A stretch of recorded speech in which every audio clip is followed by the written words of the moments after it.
High বন্ধুরা, আমি আবার ভিডিওটি নিয়ে চলে এসেছি। আমার শরীর খারাপ থাকায় আমি সেরকম কোনো ভিডিও দিতে পারছি না। রেস্টুরেন্টের স্টাইলের বাড়িতে খুব সুন্দরই একটা খাবার তোমাদের সঙ্গে আমি দেখাতে চলেছি, তোমরা দেখতে থাকো। ভিডিওটি এর আগে আমি কিছুটা দিয়েছি, সেটা ভয়েস ওভার ছিল না, তাই এই ভিডিওটিতে আমি ভয়েস ওভার নিয়ে চলে এসেছি। ভাবলাম যে ভিডিওটির ভয়েস ওভারটা দিই। বাড়িতেই খুব সহজে বাটার তাওয়া নান কীভাবে তৈরি হয় সেটা আমি তোমাদের দেখাতে চলে এসেছি। দোকানে তো আমরা সবাই বাটার নান খাই, তো আজকে আমি ভাবলাম যে বাড়িতে তৈরি করি। তো ফার্স্ট টাইম আমি বানালাম, আর কোনো কিছু ফার্স্ট টাইম বানালে তোমাদের সঙ্গে শেয়ার না করে পারি না। তো দেখতে থাকো।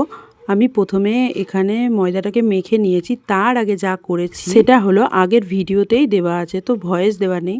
আমি প্রথমে ময়দা নিয়েছিলাম, ময়দা, ইস্ট, ডিম আর বাটার, এই কটা উপকরণ দিয়ে আমি বানিয়েছি। ইস্টটা আমি গরম দুধের মধ্যে ভিজিয়ে রেখেছিলাম প্রায় 1.5 ঘন্টা। তারপরে আমি ময়দাটা ইস্ট দিয়ে মেখে আরও 2 ঘন্টা রেখে দিয়েছিলাম। তারপরে মাখাটা আমার রেডি হয়ে গেছিলো। এবার গরম তাওয়ার মধ্যে জলের ছিটে দিয়ে রুটিটা বেলে, একটু মোটা মোটা করে বেলতে হবে রুটিটা, তারপরে ওর ভেতরে চিপকে দিতে হবে। তবে তাওয়াটা উল্টে দিয়ে দিয়ে সেঁকে নিতে হবে। তারপরে গরম অবস্থায় বাটারটা মাখিয়ে হটপটের মধ্যে ঢুকিয়ে দিতে হবে। এইভাবে আমি সব এক এক করে ভেজে নিয়েছিলাম। ফার্স্ট টাইম ট্রাই করেছি, তাই জন্য বেশি করিনি, 6টা মতো করেছিলাম। কারণ কেমন হবে, পারফেক্ট হবে কিনা সেটা তো বুঝতে পারছি না, ওই জন্য। এটা ঠিক মতন আটকায়নি বলে পড়ে গেল, তো কোনো ব্যাপার না, ভালোই হয়েছে। আর এর সঙ্গে চিকেন কষা কিংবা চিলি চিকেন, চানা মশলা, এইগুলো খুবই সুন্দর লাগে খেতে। তো আমি এর সঙ্গে বানিয়েছিলাম চানা মশলা। চানা মশলার ভিডিও এর আগে আমি দিয়েছি, তাই জন্য চানা মশলার ভিডিওটা আমি আর দিইনি।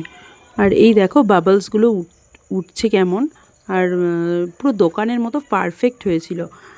দেখছো তো, এই যে বাটার একটা করে বানাচ্ছিলাম আর আমি বাটার লাগিয়ে নিচ্ছিলাম, আর এত সফট হয়েছে না, কি বলবো।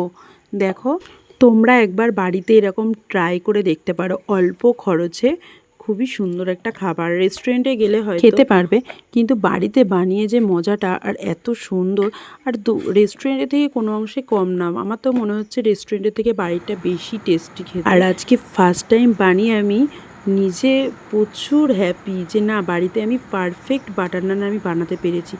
এরপরে আমি আর কোনোদিনও রেস্টুরেন্টে আমি বাটার নান আমি খাবোই না। তো বন্ধুরা বলো, তোমরাই বলো যে কেমন হয়েছে আমার বাটার নানগুলো। ভালো লাগলে লাইক, কমেন্ট, শেয়ার করে দিও। আর নিত্য নতুন ভিডিও দেখার জন্য আমার চ্যানেলটিকে ফলো রেখো।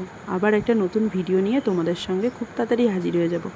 সবাই সুস্থ থেকো, ভালো থেকো, টাটা, বাই বাই।